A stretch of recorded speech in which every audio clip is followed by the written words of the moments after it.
Assalamualaikum warahmatullahi wabarakatuh. Waalaikumsalam warahmatullahi wabarakatuh. Halo adik-adik semua, perkenalkan nama aku Astari. Tahun ini alhamdulillah diamanahi sebagai manajer education Pena Bangsa 2020.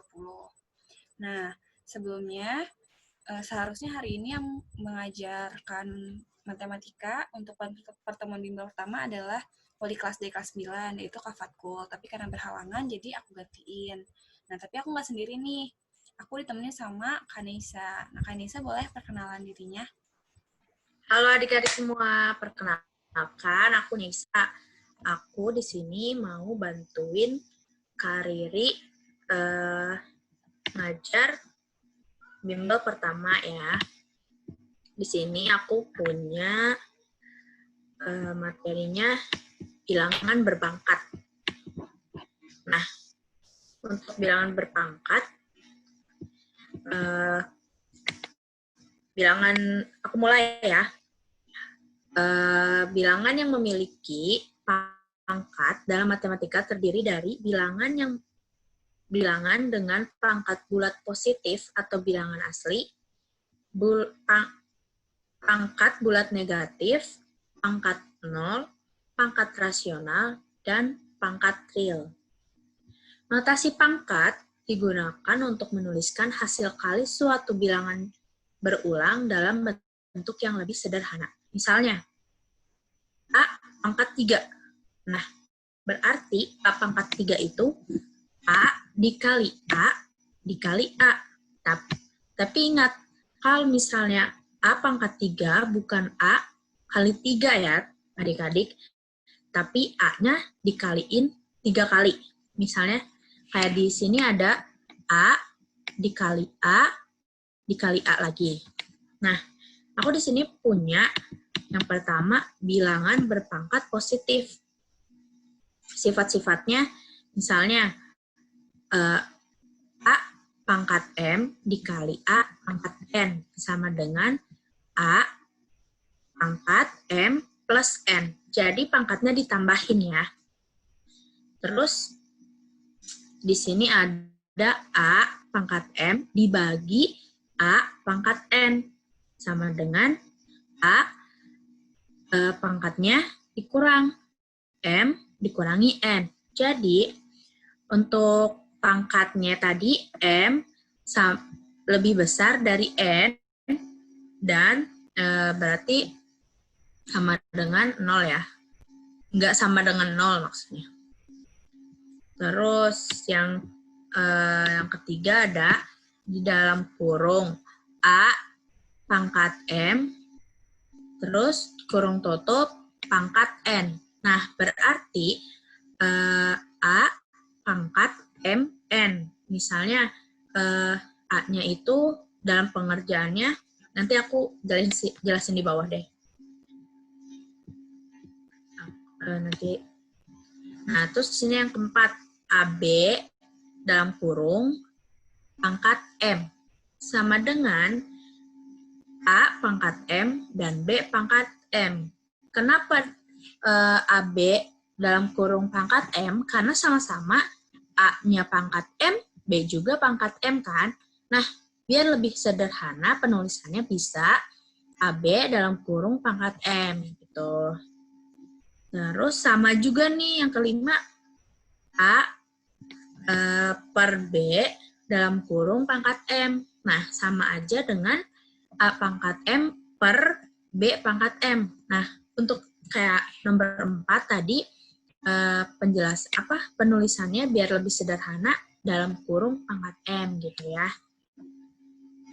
Nah, sini aku punya contoh soal. Misalnya, 2 pangkat 3 dikali 2 pangkat 5.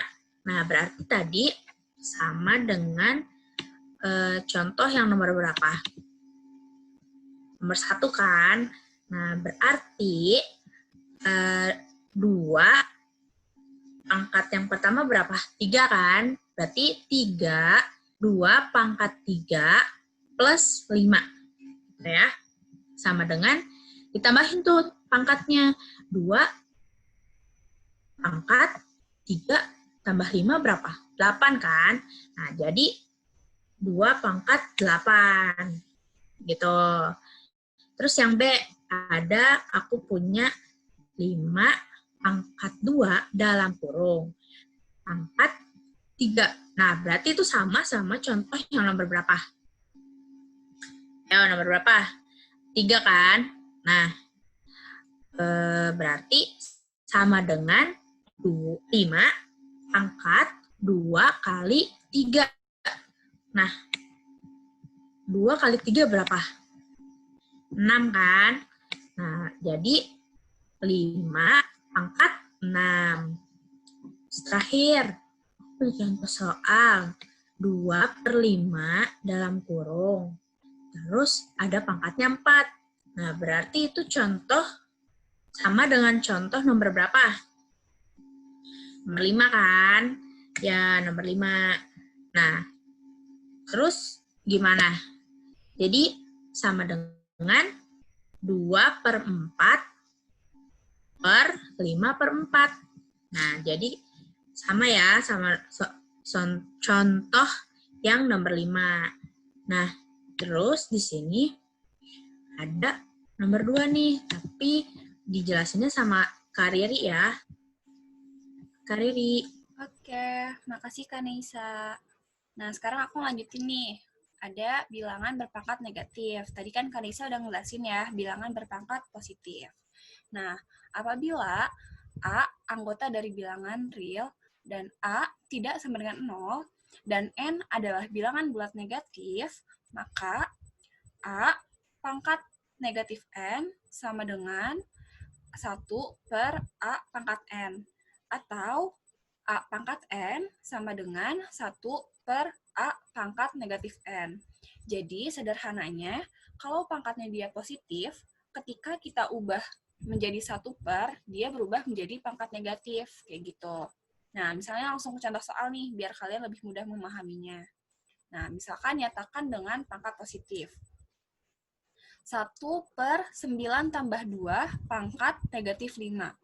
Berarti jawabannya, karena ini bilangannya pangkat negatif, untuk kita rubah ke positif, berarti 1 pernya kita ilangin, terus jadi 9 tambah 2 pangkat 5, kayak gitu. Nah, jadi lebih sederhananya, 9 tambah 2 pangkat 5 itu sama dengan 9 tambah 2 pangkat 5 per 1. Jadi kita balik nih, kalau satunya ada di atas, dia bentuknya negatif. Pangkatnya yang di bawahnya bentuk negatif. Tapi kalau misalnya pangkatnya ada di atas, itu berarti bentuknya positif. Kayak gitu. Nah, terus lanjut nih, contoh soal yang B. Nyatakan dengan pangkat negatif. Y pangkat 2, X pangkat min 1 per Z pangkat 3. Sama dengan, nah kayak tadi, kita kan sekarang tadi minta dirubah ke positif. Sekarang kita balik nih, kita ubah menjadi bilangan negatif. Nah, ini yang udah bilangan negatif adalah X pangkat min 1. Jadi tetap ada di posisi atas, X pangkat min 1. Nah, Y pangkat min 2, Y pangkat 2 sama Z pangkat 3-nya kan positif nih. Berarti untuk kita ubah ke negatif, kita harus pindahin posisi mereka. Yang tadinya di bawah naik ke atas, yang tadinya di atas naik turun ke bawah. Nah, di sini berarti Y-nya kita turunin ke bawah, jadi Y pangkat min 2, dan Z-nya kita naikin ke atas nih, jadi Z pangkat min 3. Nah, jadi jawabannya X min 1, Z min 3, per Y min 2. Nah, dengan gitu bilangan pangkatnya berubah jadi negatif semua. Nah, tapi sesuai aturan bilangan berpangkat negatif, X tidak boleh sama dengan 0, dan juga Z tidak boleh sama dengan 0. Nah, terus yang selanjutnya yang ketiga ada bilangan berpangkat 0. Nah, sebelumnya kita udah tahu nih sifat-sifat bilangan berpangkat. Ada yang tadi A pangkat N dibagi A pangkat N sama dengan 1. Kenapa kayak gitu? Sama dengan kita ngebagi angka 2 dibagi dengan 2. Hasilnya tetap 1 kan? Jadi A pangkat N, bilangan yang sama, ketika dibagi dengan bilangan yang sama, hasilnya adalah 1. Nah, berdasarkan sifat pembagian bilangan berpangkat positif, maka kita memperoleh A pangkat N per A pangkat N sama dengan tadi yang kayak udah diajarin sama Kanisa, N-nya dikurangin dengan pangkat N yang di atas, kita kurangi dengan pangkat N yang di bawah. Jadi, A pangkat N dikurangin N. N dikurangin N hasilnya adalah 0. Di mana jadi A pangkat N per A pangkat N sama dengan A pangkat N dikurangi N sama dengan A pangkat 0. Nah, dengan begitu kita simpulkan A pangkat 0 sama dengan 1. Nah, di bawahnya boleh scroll lagi, Kak. Apakah ada contohnya? Oh, udah ternyata teman-teman kayak gitu. Nah, jadi hari ini kita belajar 3 materi ya. Yang pertama bilangan berpangkat positif, yang ada 5 sifat tadi yang udah diajarin sama Kanisa. Terus tadi aku udah ngejelasin bilangan berpangkat negatif, dan yang ketiga ada bilangan berpangkat 0. Nah, berarti sekian materi yang kita ajarin hari ini. Semoga bermanfaat dan dapat dimengerti oleh adik asuh. Jika ada pertanyaan, boleh ditanyakan melalui grup WhatsApp ke pengajarnya masing-masing. Dan jangan lupa nanti di akhir pembelajaran akan ada latihan soal yang harus kalian kerjakan dan dikumpulkan di hari yang sama, oke? Dari Kanisa mungkin mau ditambahin, Kak? Dari aku cukup aja sih. Aku maaf kalau misalnya aku ada salah-salah. Itu aja. Sekian dari kita berdua. Wassalamualaikum warahmatullahi wabarakatuh. Warahmatullahi wabarakatuh. Dadah.